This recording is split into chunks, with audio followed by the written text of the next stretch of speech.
Assalamu alaikum everyone. I hope you all are doing well. Welcome to the series of Advanced English Class 12 in Board, and we're going to discuss another short question and answer today. That is from the novel Far from the Madding Crowd. And let us start. Discuss the meeting of Fanny and Sergeant Troy at the barracks. ठीक है, ये आपका question है, ये 4 mark का question आता है and इसका हमने आंसर भी लिखा हुआ है. तो let us discuss. Another chapter, outside the barracks, the snow, a meeting. Opens with a description of a dark snowy night at the public path and by the river on the high wall of the Melchester's moor. Fanny Robin came to the barracks to meet her husband Sergeant Troy. अच्छा, अब ये जो है बहुत ही dark night थी, snowy night थी, public path पे आई हुई थी फैनी रॉबिन, ठीक है, एंड वहाँ पे साइड में रिवर था. और ये जो एरिया है इसका आप नाम याद रखना कि फैनी कहाँ मिली सार्जेंट रॉय के साथ, दैट इज़ मेलचेस्टर मूर, ठीक है. She came to the barracks to meet her husband sergeant Roy. Her self identification as Troy's wife seems not to align with the rumour that she ran away with the soldiers, ठीक है. अब जो है उसके ऊपर एक ये rumour था कि वो सोल्जर्स के साथ भाग गई है, ठीक है. हालांकि she was actually married to this man who was a sergeant and his name was Troy, ठीक है. Throughout the text, Fanny's earnestness contrasts with Troy's cavalier attitude regarding their relationship, ठीक है. अब ट्रॉय उसको बहुत ज़्यादा एटीट्यूड दिखाता था और फैनी जो है बेचारियों की तरह उसके पीछे पीछे भागती रहती थी, ठीक है, because she loved her husband. सही है. और एक और चीज़ ये कि आप लोग साथ साथ स्क्रीनशॉट्स लेते जाना कि ताकि ये जो मेरे नोट्स हैं वो आपके पास भी आ जाएँ, ठीक है.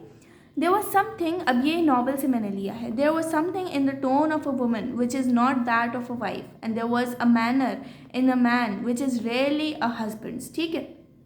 अब उस औरत का टोन ऐसा था कि जो है वो वाइफ जैसा टोन नहीं था उसका, right.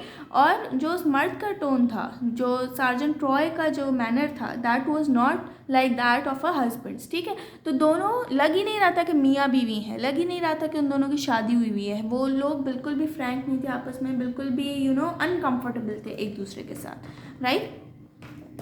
Fanny has thought of everything prepared and everything has been prepared for their wedding, whereas Troy cannot even recall having promised to get married. Still, he seems to want to appease her enough to maintain their relationship and agrees to see her the next day. He shuts the window. Male voices were laughing were heard behind, which implies that they think of the relationship to be less serious, ठीक है. अब फैनी बेचारी उसने पूरा अपना dress भी तैयार करके रखा है, ठीक है, हर चीज़ अपनी वेडिंग की तैयार करके रखी है और ट्रॉय को ये याद ही नहीं है कि उसने ये प्रॉमिस भी किया था कि वो दोनों शादी करेंगे, ठीक है. तो ट्रॉय जो है मतलब उसको बहुत ठुकरा रहा था फैनी को एंड उसको बस यही था कि इतना हो जाए कि इसके साथ मैं अपनी रिलेशनशिप चला लूँ. एंड उसको ये था कि हाँ हाँ ठीक है, बस तुम कल आ जाना, अभी इधर से जाओ.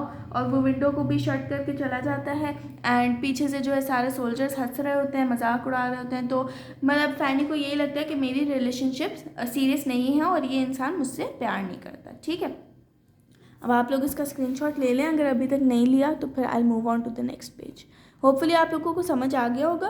कोई भी क्वेरी हो तो लाजमी पूछ लेना इन द कमेंट सेक्शन, ठीक है.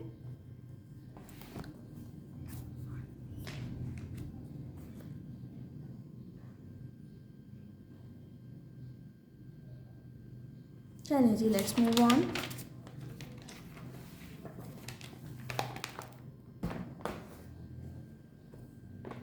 चलिए जी, तो ये इतना ही था इसका आंसर, राइट.